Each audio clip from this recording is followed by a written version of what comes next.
Let's get into the trade. We had the Tarik Skubal trade and the Casey Mize trade that just happened right under the wire here at 6 p.m. So Tarik Skubal, kind of surprising that it happened so early. This was on Saturday night at like midnight. It was Tarik Skubal going to the Los Angeles Dodgers. In return, the Detroit Tigers got Zyhir Hope, River Ryan, and then Brady Smith from the Dodgers. You have Brady Smith, 6'2", a right-handed pitcher. River Ryan, 6'2", right-handed pitcher as well. And then Zyhir Hope, who is the essentially the diamond in that trade package. He is an outfielder for the Los Angeles Dodgers. So so much to break down here. First and foremost, like I mentioned, the timing was a little bit weird. So you had the Brewers were involved. You had the Tampa Bay Rays involved. Obviously, the Dodgers were involved. The Chicago Cubs, I apparently called and asked about Tarik. Like a number of these teams called and inquired about Tarik. Rumor is that the Tigers called the Dodgers and basically said no, we want to do this deal. And so everyone was like, well, that's kind of weird. The timing was a little weird. They probably could have waited a little bit longer. The rumor was the Brewers were not willing to part ways with their the Brewers or the Rays both were not willing to part ways with their top prospects. So I guess that was the Tigers saying no, okay, those are the only guys we're really interested in. So that's why they were willing to go to the Dodgers. Again, timing was just a little weird. I feel like we could have waited a little, and we'll never know. Yeah, dude, it was weird. The Brewers and Rays just were not willing to put up their best guys. Obviously, the Dodgers were their best offer, or else they would have went somewhere else, right? So we could say that really without a shadow of a doubt that the Dodgers had the best offer. That's why we took it. I mean, you don't want to be the team that's close to the deadline, still doesn't have a deal in place. All of a sudden, maybe you lose some leverage and you got to take a shittier offer. The knee-jerk reaction was, oh my God, we hate this. We got fleeced. This is the worst thing ever. And then I think we took a couple days to digest it. Certainly sitting here on Monday, a couple days to digest it. And it's not nearly as bad as I originally thought, specifically for Zyhir Hope. I think his ceiling is everyday starter who is above average to significantly above average at his position, which, I mean, I think that's a pretty good return. Zyhir Hope, you already know at 21 years old, he definitely has a lot to offer. Just a real breakout year in Double-A Tulsa right now, slashing 293, 369, 530 for a damn near 900 OPS. I think what everyone saw in the knee-jerk reaction was yeah, this guy strikes out way too much. His contact rate is just not there. It's projecting to be maybe a 225 average in the MLB, but he has significantly improved that this year in his breakout year at Double-A. Just a real pop out of a left-handed bat.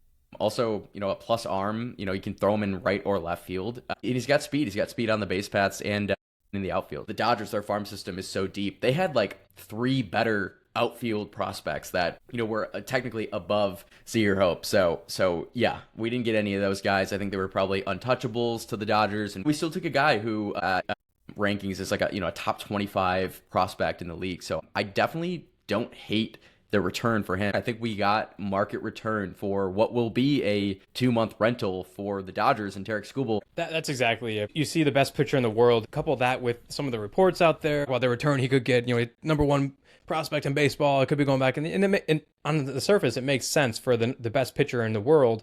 But it's basically 2 months of Tarik. For any other team not named the Dodgers are obviously one of the only teams that have the resources to keep him around. So they're probably looking at it it's longer than just a 2-month rental. But that's exactly it. And that's why the immediate reaction is going to be what? Okay, come on. We didn't even get a top 10. We didn't get the number one prospect in baseball for the best pitcher in the world. So that's why it's probably sours on people. But the Dodgers were also weird because, like you mentioned, they had four of their top prospects. All 4 of them were all outfielders. You had Jose DePaula, Mike Sirota, Zyhir Hope, and Eduardo Quintero. I know Jose and Mike Sirota were both higher than Zyhir and Eduardo there. They have this logjam. They could really give up any of those guys and feel okay because you have other guys coming in. Zyhir, you mentioned it, strikes out a little bit too much, has real power. He's really working on getting his contact rate up. He can hit both righties and lefties off the mound. So it's someone that you don't really need to platoon. You have AJ Hinch, who likely does that too much. AJ Hinch just really likes to play those numbers. So you get a guy in Zyhir Hope who can hit both righties and lefties, and that's really important.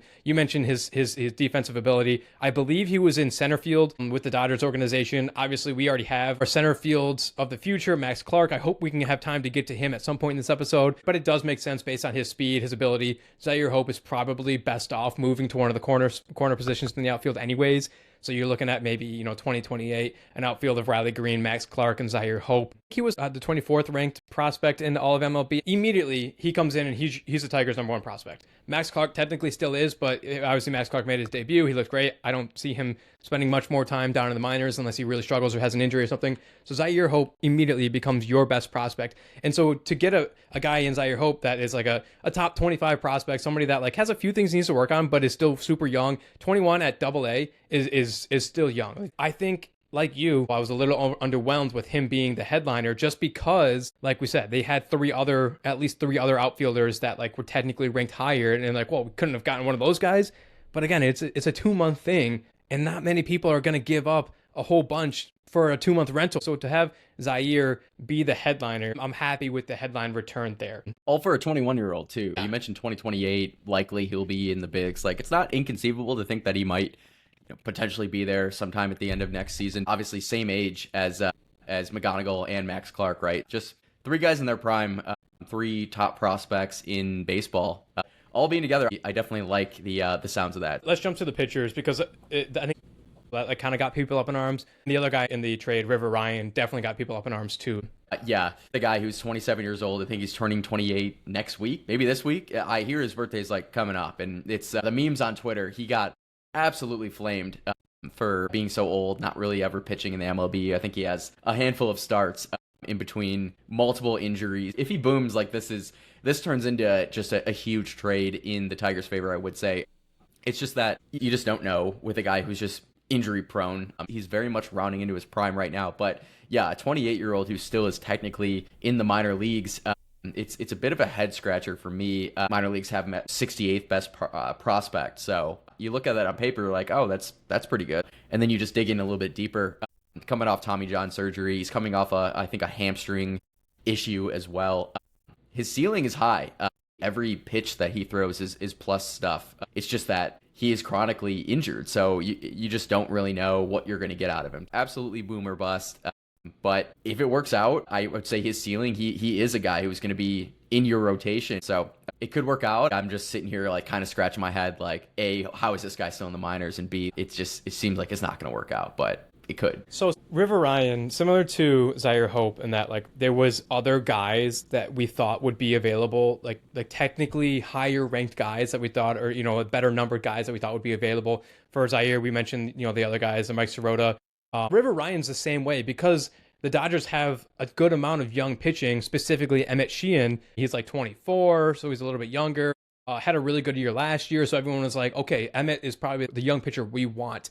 And then we obviously didn't get Emmett Sheehan coming away with River Ryan. And so again, similar to Zyhir, people are like mad that we just didn't get the guy that everyone thought we were going to get. And I'll say this, Emmett Sheehan had a really good year last year. His numbers, if you dive into his numbers this year, they're not nearly as good as they were last year. The only thing Emmett Sheehan really has going for him over River Ryan, he's a little bit younger and probably has a little bit less of an injury, a history of injuries than River Ryan. River Ryan, his pitching arsenal, he has 4 legit plus pitches, like you mentioned, 4 pitches that he can go to any one of those. He's a two-way player who's only been pitching since 2022. Like, that's crazy to me that someone can literally be just a positional player and then in 2022, 4 years ago, suddenly switch, once he went into the Dodgers organization, switch to becoming a pitcher and then suddenly have elite stuff, like a legit 4-pitch arsenal. Is crazy to me. But you mentioned he had Tommy John. I feel like in today's day and age, it's not an if, it's a when. Pitchers have Tommy Johns. It's just the way that they've grown up. It's how hard they're throwing. Tarik Skubal had Tommy John. Jackson Jobe just coming off of Tommy John. Like, all these guys are getting it. After coming back from the Tommy John surgery, actually before that, in the 2024 season, he had a 1.33 ERA in his 4 starts in the MLB. So he had, and that's a super small sample size. I get it.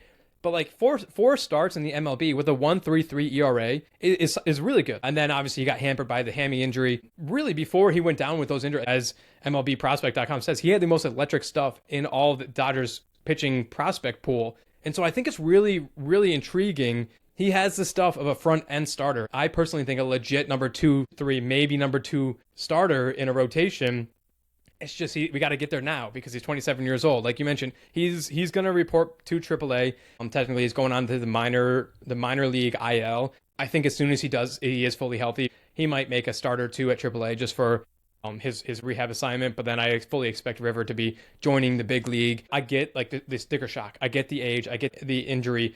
But I think it's the same thing as Zyhir Hope, that like, guys, we need to look at this and say like, yeah, the guys everyone wanted, Emmett Sheehan, he's getting hit around. Just yesterday when people were arguing about like why we didn't get him, he got lit up for like 5 or 6 runs. Again, for a rental, I'm thinking it's really good. He's immediately stepping into our farm system as our best pitcher. He's our number 5 overall prospect. I think I'm a River Ryan fan. And he's MLB ready, to your point. That's definitely one thing that was like mocked to us with potential trades was, yeah, we want an MLB ready arm, a top prospect, and then, maybe, throw in something else. And that's pretty much exactly what happened, right? So you got your top prospect, or it will be your top prospect in the Tigers system, and Zyhir Hope. You got your hopefully MLB ready arm, River Ryan, turning 28 years old, right in his prime. Got plus stuff, big time boomer bust. Yeah, and then you got your lottery ticket, 21-year-old Brady Smith, right-handed pitcher. He will probably slot into like our top 15, top 20 prospects for the Tigers. So he's certainly a ways away. And it might not turn into anything. You never know. It's definitely, I mean, you play the lottery for a reason, right? 113 strikeouts in just 74 innings pitched. So, and that's to just 30 walks. So elite strikeout stuff, which that could easily translate. You can get better at other aspects. And next thing you know, you could find yourself in the bigs. So he definitely has some good stuff. He's definitely a guy where if he's getting into the bigs, it's not going to be until like 2029, 2030, maybe even beyond. So yeah, it's definitely your lottery ticket, but I don't hate it as a throw-in as the third piece in this deal. Yeah, Brady Smith already had Tommy John, missed all the 2024 season, so they're going to bring him on slowly. He is Rule 5 eligible, which is interesting. That just basically means we'll either have to make a decision whether we want to promote him to the 40-man roster or if we're going to be okay with having another team possibly poaching him in 2027. I want to say this, that there's 2 different ways to think about this. The first being more like the glass half full optimistic version of this, and that the Dodgers system is so loaded. Like we said, people were mad. Oh, we only got the 3rd best outfielder. It wasn't even the 3rd best like prospect. It's the 3rd best outfielder in their system.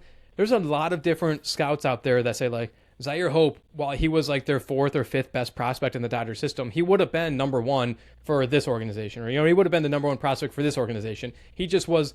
It was a detriment to how good their system was.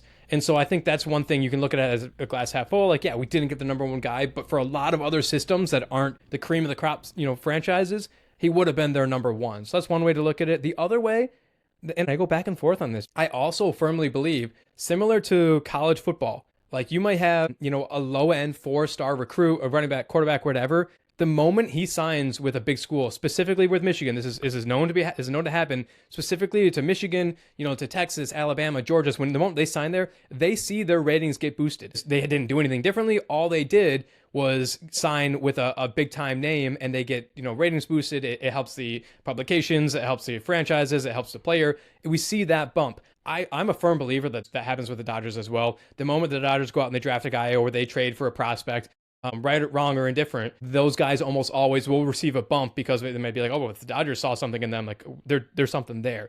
So then the other side, the glass half empty, more pessimistic version, you could say like, okay, well, he was the 4th best prospect of the Dodgers. He probably got a bump when he was there, so maybe even less. I don't know. I go back and forth. It's a good point because yeah, the Dodgers they are known for being just insanely good talent evaluators, both in America and also internationally. I think for me, like it was always going to be the Dodgers. They had the deepest system and just so much talent. Outfield is exactly what we needed. You looked at our minor league system, and especially after promoting Max Clark, all of a sudden, you don't really have a stud outfielder. So you needed to restock that cupboard. Pitching, obviously, you're dealing Tarik Skubal. The Dodgers have pitchers in their system too, and so it made a lot of sense. Yeah. So okay, so let's get to Casey Mize, and then we'll go to a break, and then we'll come back with our grades. This was one that kind of came under the wire. There's a part of the larger group of Tigers that were expected to be moved. Tarik Skubal, Casey Mize, Kenley Jansen, Gleyber Torres, but Casey Mize ended up being moved literally right as the deadline was finishing up to the San Diego Padres. He was moved along with Gage Workman, an infielder, just recently made his debut with the Tigers. Probably a month or 2 ago, just a few games. But Casey Mize and Gage Workman going to San Diego. In return, we were getting Kash Mayfield, left-handed pitcher, and then left-handed pitcher Jackson Wolf. Obviously, there's going to be less to talk about with this trade than there was with the Tarik Skubal trade, just being the caliber of pitchers. Kash Mayfield, 6'4", left-handed pitcher. He is not in the top 100 prospects for the MLB, but he is the number 1 pitching prospect that the Padres have. He is their 2nd overall prospect, just behind the Padres' sole top 100 guy. So Kash, not top 100, but the best pitching prospect the Padres had and their second best overall prospect.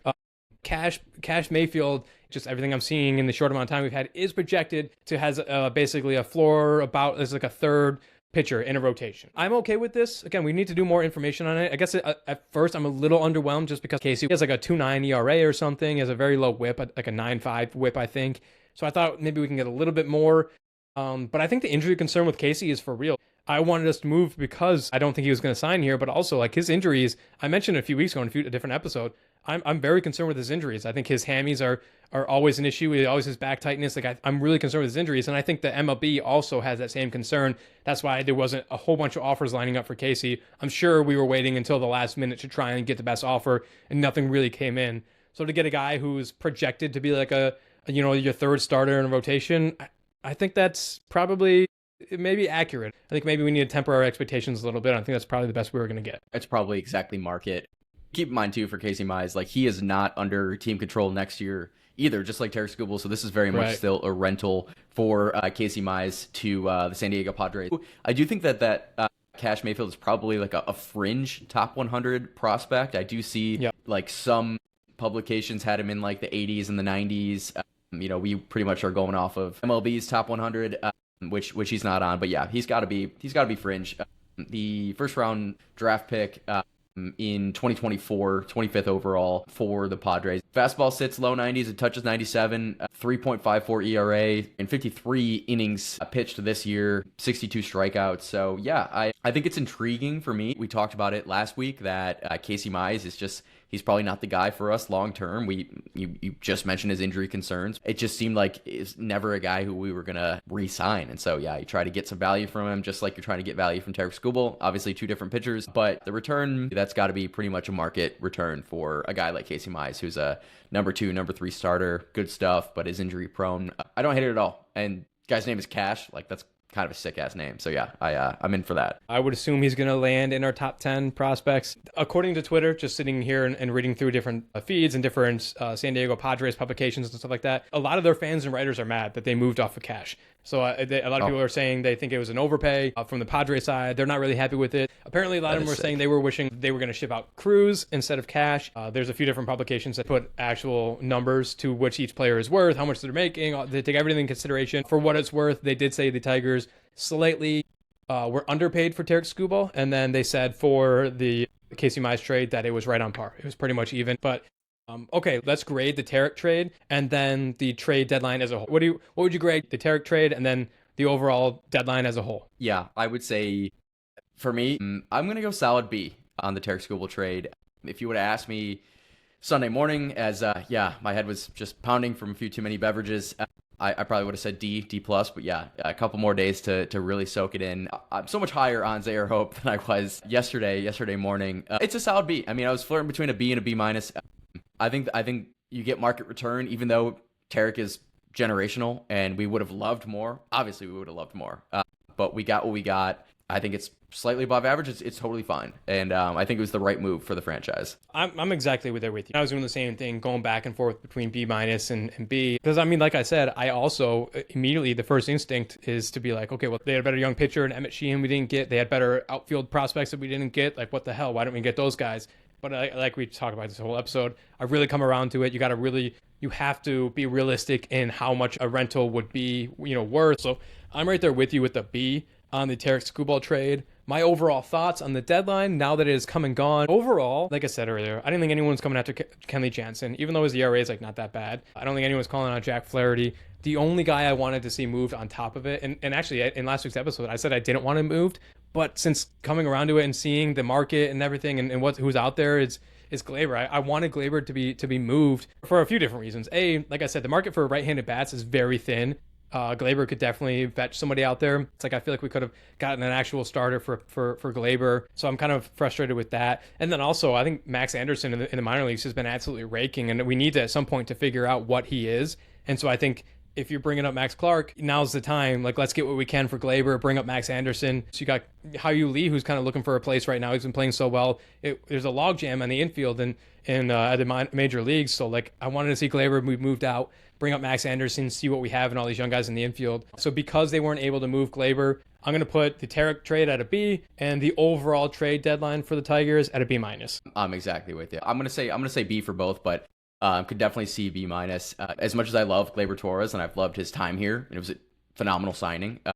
It was time just to get some value out of him. So yeah, obviously didn't do that, but overall, Scott Harris, I will applaud you for at least trying to get a decent return. Certainly a better return than we got from the Justin Verlander trade in 2017. The McGonigal and Max Clark era is officially upon us now. I'd say the future is bright. I'm all in, and it's looking really good.